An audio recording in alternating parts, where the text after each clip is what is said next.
उधर चले जाइए। देखिए आप फोटो खींचिए या माला खड़ा रहिए यहीं पे देखिए। उधर देखिए, हम लोग को मत देखिए, हम बस ऐसे ही रहिए।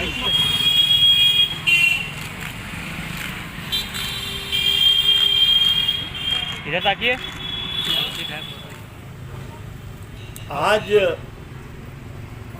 ये जो कार्यक्रम है वो किस रूप में जननायक कर्पूरी ठाकुर आरक्षण मॉडल फार्मूला ये बिहार में किस रूप में उन्होंने लागू किया था, क्यों किया था, किस आर्टिकल से किया था, किस कानून के तहत उन्होंने किया था।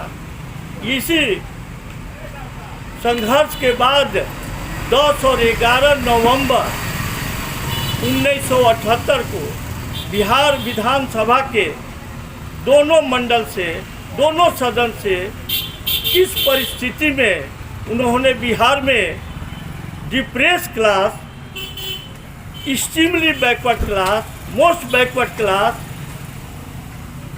वंचित वर्ग के लिए इन्होंने बिना संघर्ष किए, समाज में कहीं कोई संघर्ष नहीं था, बल्कि उनकी सोच में क्या थी कि उन्होंने ऐसा कदम उठा करके बिहार में डिप्रेस क्लास, शोषित वंचितों के लिए एक बहुत बड़ी लकीर खींच दिया गया। वो कौन सी कारण थी?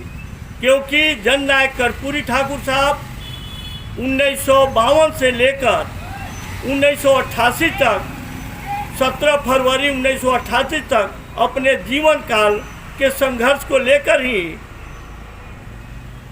पहले बार 20 दिसंबर 1970 में मुख्यमंत्री के पद पर आने के बाद जननायक कर्पूरी ठाकुर साहब को वो कौन सी कानून दिखाई दिया, वो किस आर्टिकल के तहत उन्होंने मुंगेरी लाल कमीशन का गठन कराए, और वो 1971 में मुंगेरी लाल कमीशन वो समाज में दलित वर्ग से आते थे, उन्हीं के कंधों पर ये जिम्मेवारी दिए और उन्होंने बखूबी ईमानदारी से पूरे बिहार के चप्पा चप्पा में संघर्ष करके वहाँ से सर्वे करके छान करके निकालने के बाद तब उनकी रिपोर्ट आई। और दूसरी बार जब 10 जो सरकारें बनी 1977 में, उसमें 10 और 11 नवंबर को उन्होंने बिहार विधानसभा के दोनों सदन, जबकि उनके जातिगत एक भी विधायक नहीं था समर्थन करने वाले, जिसके लिए भी उन्होंने आरक्षण दिया। कर्पूरी मॉडल फार्मूला का जो नामकरण आज दिखाई दे रहा है, उनके लिए भी कोई ईबीसी, एक्सट्रीमली बैकवर्ड क्लास के एक भी प्रतिनिधि उनके पीछे खड़ा होने वाले नहीं थे।